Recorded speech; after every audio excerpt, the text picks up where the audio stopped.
High hopes were hanging on House of the Dragon when HBO first released it in 2022. Most of us still had a bad taste in our mouths from how Game of Thrones ended 4 years prior, and because it was both so recent and so terrible, the thought of diving back into the world of Westeros maybe was not the most exciting idea. I know people who, to this day, refuse to watch House of the Dragon specifically because of how Game of Thrones ended. But to them, and to you, I say, House of the Dragon is better, and I will die on this hill. This show has healed the gaping wound that the old one cut in my little soul. As you probably know, House of the Dragon is based on a set of chapters from George R. R. Martin's Fire and Blood. What fewer know is that this book is not a novel. It was written as a history book told to us through different third person accounts. Because of this, there were contradicting accounts, forgotten events, and unclear story arcs. We never really know what happened in some cases, and that leaves the reader more curious than satisfied. Having an open end is one thing, an open middle is not my cup of tea. The show builds upon the main events told in those chapters, but clearly shows what happens even behind closed doors. The best example I can give is what happened with Kristen Cole and Rhaenyra that night. In the book, it leaves it to be either she went to him and he rejected her or the other way around. But what they could agree on was after that one night, loyal, dedicated, sworn protector Kristen suddenly despised Rhaenyra to the point that he eventually became a major player in Team Green usurping her throne.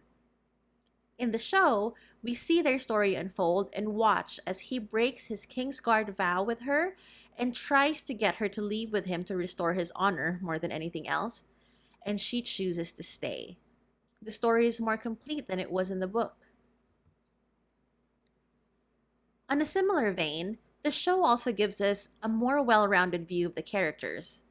Because it is not told as history but rather a novella of sorts, we see the characters' true motivations and reactions more clearly, and that gives us nuance.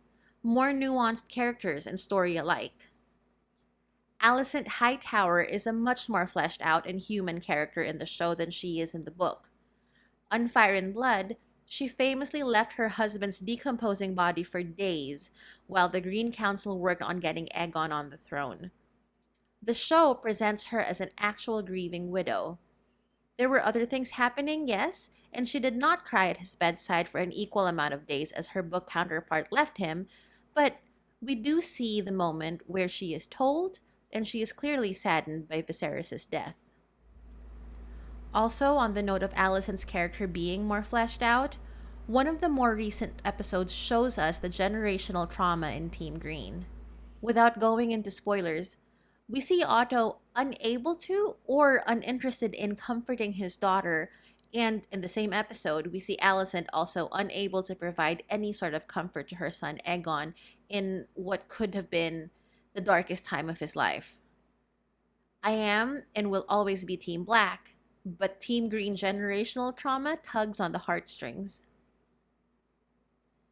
The biggest reason that I found House of the Dragon to be better than Game of Thrones is that it is, in essence, a fight within a family. It is only a civil war because that family happens to be on the throne. This story arc is about one big family, each with their own goals, each with their own reasons, valid within their own minds. The Dance of the Dragons was brother fighting sister that ended up tearing a nation apart. The added piece that they could be locked in a fight to the death with someone they grew up with or looked up to makes each arc that much more compelling.